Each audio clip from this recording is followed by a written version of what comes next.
ان انت تتعلم تقول لا. ده من الحاجات المهمة جدا في إدارة الوقت. اتعلمي تقولي لا. اتعلم تقول لا.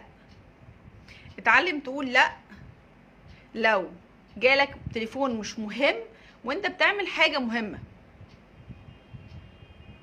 ما تردش عليه. اتعلم تقول لا لو انت في شغلك وعندك شغل جاي تنجزه وجه حد وقف معاك قاعد يرغي نص ساعة، اتعلم تقول لا. اتعلم تقول لا لو حد بيطلب منك، وعلى فكرة لا دي في كل حاجة مش في إدارة وقتي بس.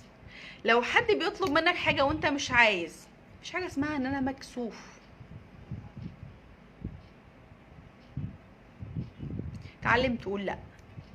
من الاستراتيجيات الحلوة جدا اللي هتفرق معاكم في حياتكم ان انا اتعلم اقول لا. لا،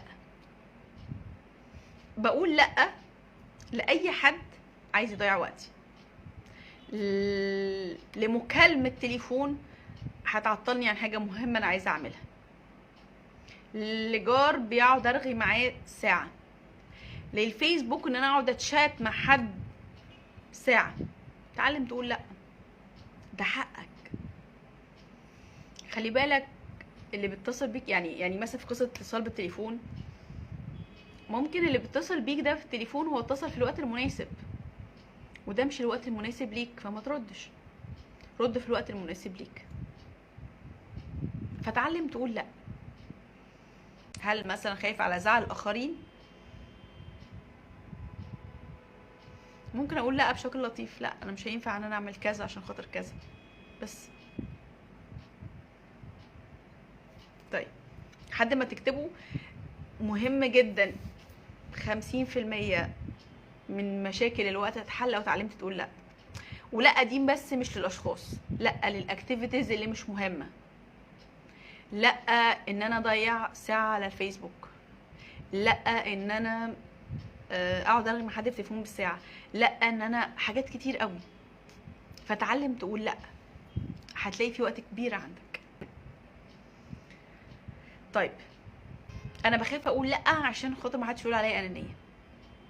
انا بخاف اقول لا عشان بتحرج وخاف على زعل الاخرين.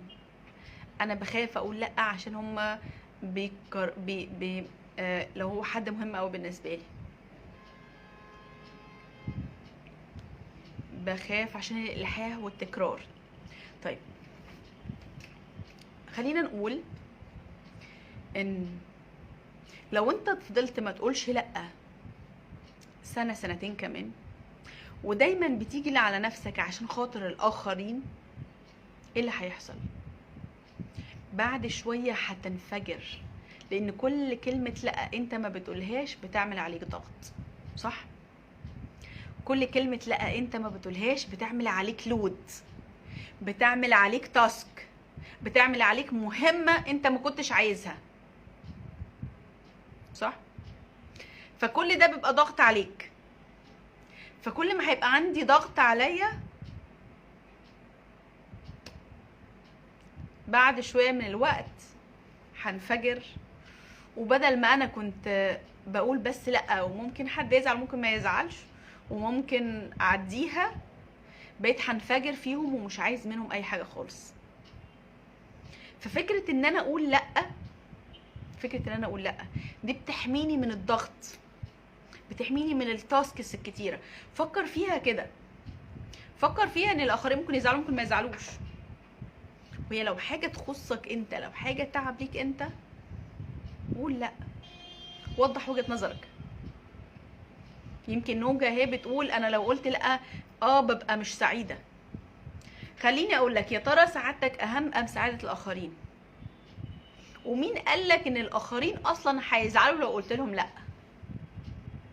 ولو زعلوا مره، انت مش كل مره بتقول لهم لا، فمشيها مره عليك ومره عليهم، على الاقل مش هحس بالضغط. لكن مش كل مره ما بعرفش اقول فيها لا. لا، خدتوا بالكم؟ فالاهم، انا عايزه اريح نفسي واسعدها وابسطها، ولا عايزه ابسط واريح الاخرين؟ انانيه؟ مش انانيه. مين اللي قال ان انا اريح نفسي انانيه؟ مين اللي قال ان انا احب نفسي انانيه؟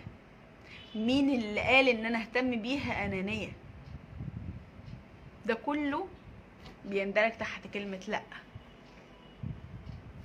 فمن النهارده اتعلم ان انت تقول لا.